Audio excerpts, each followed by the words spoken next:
नमस्कार, स्वागत है आपका आज के हमारे इस कार्यक्रम में। मैं हूं अश्विनी आपके साथ।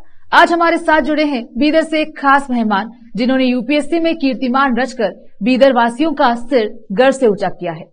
जी हां, आज हमारे साथ है एमडी असीम मुश्तबा। तो सबसे पहले चलिए स्वागत करते हैं इनका। नमस्कार, स्वागत है आपका हमारे आज के इस कार्यक्रम में। Thank you.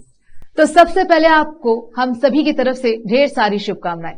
जैसे कि हम सभी जानते हैं कि यूपीएससी एक टफेस्ट एग्जाम है, इसे क्रैक करना इतना आसान नहीं है, लेकिन चौथे अटेम्प्ट में इसे पूरा करना और 937वां रैंक हासिल करना बहुत बड़ी बात है, अपने आप में बहुत बड़ी बात है।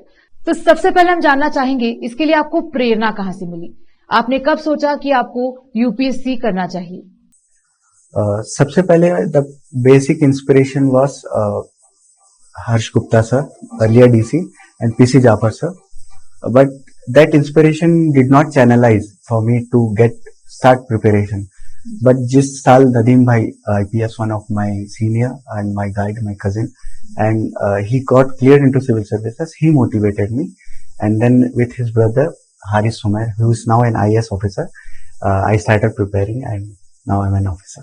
हमने ये सुना है कि आपने 1 to 10th जो है वो JND स्कूल से किया है, तो इसमें आपके स्कूल का क्या योगदान रहा?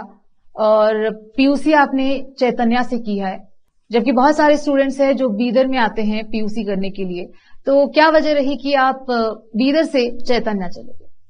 My major motivation was उस वक्त I wanted to join IIT. Okay. And for that reason Chaitanya at that time was considered one of the best institute to get into IIT. Okay. For that reason हम लोगों ने Chaitanya join किया। Okay. Your dream was IIT, उसके बाद आपने engineering किया, फिर आपने 2 साल तक जॉब भी किया। Yes, ma'am. जॉब के बाद ऐसा क्या आपके अंदर परिवर्तन हुआ कि आपने एकदम से सडनली डिसीजन लिया कि आपको यूपीएससी क्रैक करना है, सिविल सर्विसेज ज्वाइन करना है? I was working in Jindal in Hyderabad, a sub plant that is Epsilon Carbon Private Limited. But all of a sudden, after 1.5 or 2 years, one of my friend who used to be with me during my engineering time, Nadeem भाई, जिसको मैं just देखता था कि a normal person like me, same percentage, same personality. So he just cleared the exam, and then I met him.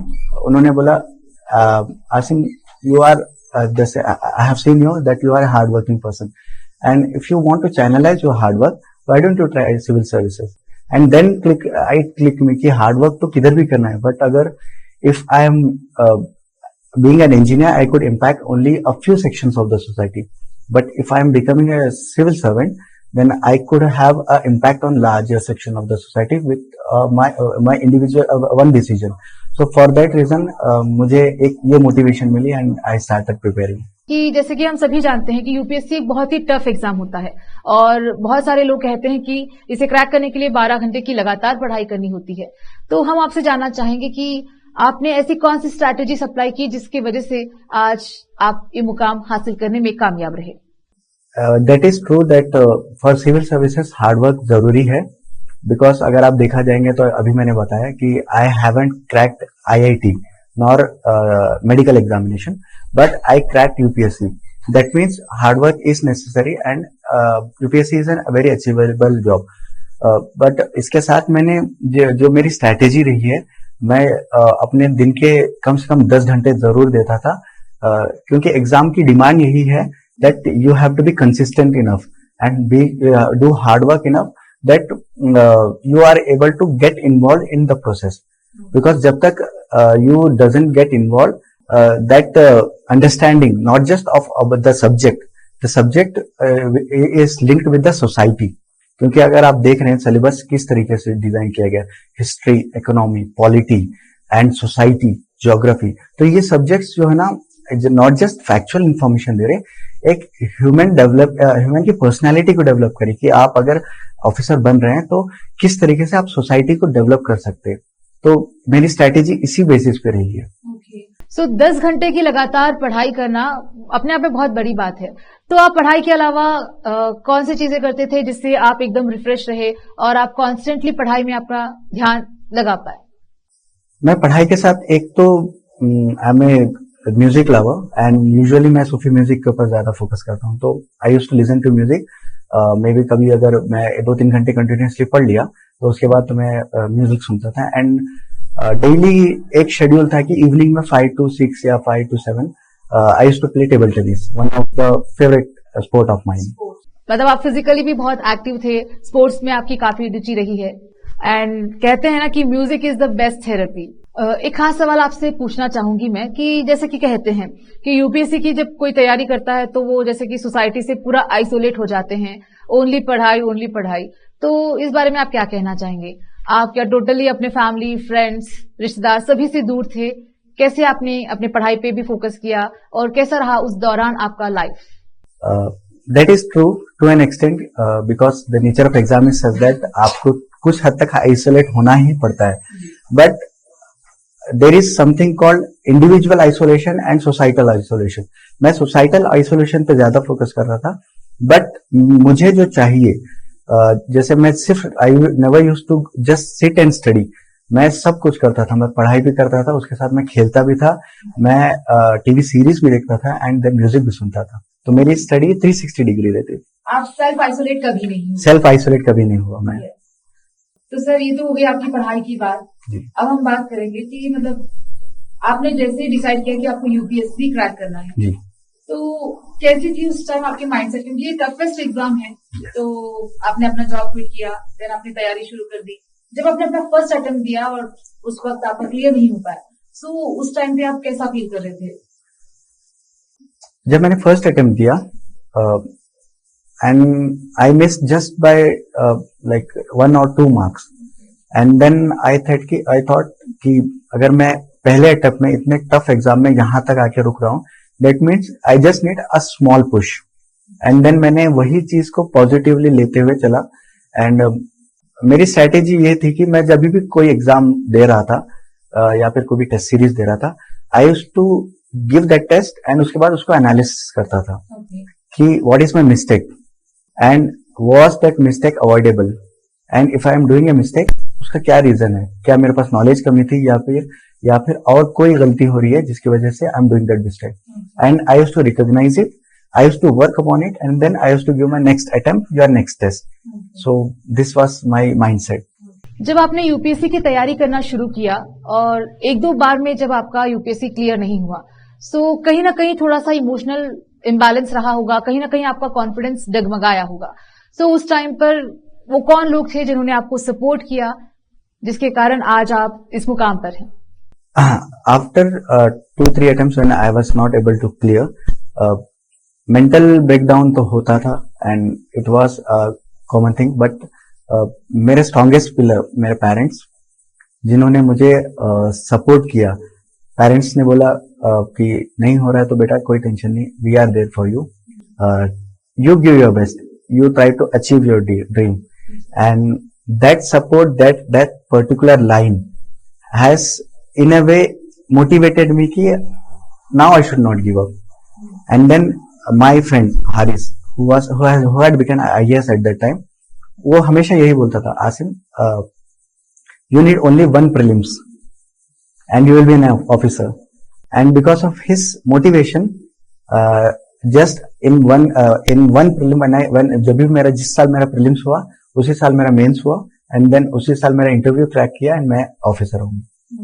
So मेरे parents, मेरे छोटे भाई हमेशा they have been a constant support for me. एक छोटा सा एग्जांपल दूंगा कि यूजुअली पेरेंट्स छोड़ के चले जाते हैं जब आप मेंस के लिए जा रहे हैं. तो सुबह में 9:30 से 12:30 का एक एग्जाम रहता है एंड देन 2:30 से 5:30 तक रहता. तो my brothers used to come with me at 8 o'clock and they used to wait outside the centre till 6:30 and they used to receive me and they used to say कैसा, they never used to ask कैसा गया. आसिम भैया don't worry, if you have given your best, just next exam के लिए देख. किसी ने सही कहा है कि माँ बाप में पूरी दुनिया समाई हुई है. अगर माँ बाप का साथ हो तो पूरी दुनिया में किसी भी मुकाम पर पहुंचना बहुत आसान हो जाता है. तो ये आपके माँ बाप का ही आशीर्वाद है जिस कारण आज आप इस पोजीशन पर हैं. जैसे कि आजकल माँ बाप अपने बच्चों पर बहुत ज्यादा प्रेशर बनाते हैं कि उन्हें बहुत ज्यादा स्कोरिंग लाना चाहिए, 90% हो. तो आप माँ बाप के लिए क्या संदेश देना चाहेंगे? आई अग्री, नीट या फिर एमबीबीएस जो एग्जाम्स है, doctors are the invisible hand of God बोला जाता है, and engineers are the nation builders बोला जाता है, and they are contributing to the nation. एंड हर पेरेंट की एक ख्वाहिश रहती है दैट मेरा बच्चा डॉक्टर बने, इंजीनियर बने, and that's very normal. But इस प्रोसेस में एक बच्चे के अंदर जो ख्वाहिश रहती है, उसके ड्रीम्स रहते हैं, कुछ उसके हिडन टैलेंट्स रहते हैं, parents should try to identify that and try to promote that. Under the mad race of pushing towards doctor and engineers, parents should not forget that their children are in a way, every children is designed with a special gift. आप उस special gift को किल करके सिर्फ doctor बनवाना चाह रहे हैं तो मे बी वो डॉक्टर बन भी जाए, बट कोई maybe he might not perform well in his life. तो ये आप, this is my message that don't kill your children's personality, try to develop that also. And अगर वो कुछ और करना चाह रहा है, फॉर एग्जाम्पल मे बी, एक एग्जाम्पल देता हूँ, we have Indian Air Force in Bidar, and from old city we don't have any one single Indian Air Force officer. So such a thing is there that अगर आप parent children का वहां पे interest है तो parent should focus on that area. तो बताइए, आपने अपनी यूपीएससी की ट्रेनिंग कहाँ से ली? मेरा ऐसा मैंने कोई फॉर्मल ट्रेनिंग नहीं ली है। आई appeared for various institutes examination, जैसे कि हैदराबाद में MS Academy हो गया, या फिर इन Delhi Jamia Millia, and when we give exam for test for exam for these institute, they will allow us to use their accommodation and the library facilities, and we used to self study there. तो मेरा ज्यादा पढ़ाई, या फिर बोल सकते हैं मेरी 100% of preparation self study but under these institutions हुई। जब आपने जामिया ज्वाइन किया तो वहां पे सुविधाएं कैसी रही? कोई दिक्कत जो आपने फेस किया हो? कैसा है वहां का माहौल? उस पर आप कुछ कहना चाहेंगे? जी, I believe Jamia is one of the best institution, not just infrastructure wise, but the human resource. जो बोलते हैं ना कि एक तो इंफ्रास्ट्रक्चर में मैं बता देता हूँ कि हॉस्टल्स है, फूड अच्छा है, and then library, one of the best library. उसके साथ ये तो मैटर करते हैं, but the human resource, for example I have studied with serving IPS officers and serving revenue officers in Jamia, and मेरे जो कलीग्स थे वहां पे, they were so cooperative, they used to teach me, they used to recognize my mistake, and they used to guide me in every step. So Jamia and MS Academy and wherever I have been, these have in a way helped me to achieve that success which I am in front of you because of that. जैसे कि UPSC में 2 भाषाएं होती है, हिंदी और English, तो ये भाषाओं में आपने कभी कोई प्रॉब्लम फेस किया हो लैंग्वेजेस को लेकर? जैसे कि मेरा जो सब्जेक्ट था यूपीएससी में, I used to write in English, but there is a qualifying subject Hindi, and I used to study, I studied Hindi till 10th, तो I don't think so as such कोई दिक्कत हुई है। अब हम आपके स्कूल लाइफ के बारे में जानना चाहेंगे कि आप स्कूल में कैसे स्टूडेंट रहे, कैसे रहा आपका स्कूल लाइफ? एक तो था average student, not much bookish, बहुत शरारती था, and then a normal student who passed out from the college, the school with a normal grade. Okay, उस टाइम पे क्या परसेंटेज रहा आपका 10th में? मेरा 7.6 CGPA था। Okay. It was an average CGPA. मतलब percentage is not a type mark कि मतलब परसेंटेज 90s में होगा तो Yes. कोई बड़ा सा कीर्तिमान रह सकता है। It's not like that, right sir? In A nutshell यही बताना चाहूंगा कि नंबर्स डजंट डिफाइन कि आप 10 साल में कहाँ रहोगे। मेरे कई सारे फ्रेंड्स हैं, they are doing fairly in their careers, but nobody would have thought कि एक 7.6 CGPA वाला candidate UPSC civil services crack कर पाएगा। तो आई डोंट थिंक कि नंबर्स डिफाइन करते, but we should always try for best. आखिर में आपसे एक और सवाल, आप हमारे बीदर की जनता को क्या संदेश देना चाहेंगे? सभी के लिए यही बोलूंगा कि शहर बीदर एक बहुत अच्छी जगह है, एंड आपस में एक साथ मिलके रहें, और अपने आप हर किसी को पुश करते रहें कि बेहतर से बेहतर अचीव किया जा सके, और उसके साथ कुछ चिल्ड्रंस के लिए भी मेरा ये मैसेज रहेगा कि अपने ड्रीम्स को जरूर परसू करें। आपका कोई ड्रीम है, आप अगर पेरेंट्स कन्विंस नहीं मानते तो उनको कन्विंस कीजिए। पेरेंट्स का भी ये फर्ज है कि पेरेंट्स अपने बच्चों को सपोर्ट करें ताकि हर कोई एक बेहतर इंसान बन सके। तो ये थे हमारे साथ एमडी असीम मुज्तबा, जिन्होंने यूपीएससी में कीर्तिमान रचकर बीदर का नाम रोशन किया है। अपना कीमती वक्त हमें देने के लिए आपका बहुत बहुत धन्यवाद। तो दर्शकों, ये थे हमारे साथ मोहम्मद अजीम। फिर मुलाकात होगी, तब तक के लिए मुझे दीजिए इजाजत। धन्यवाद।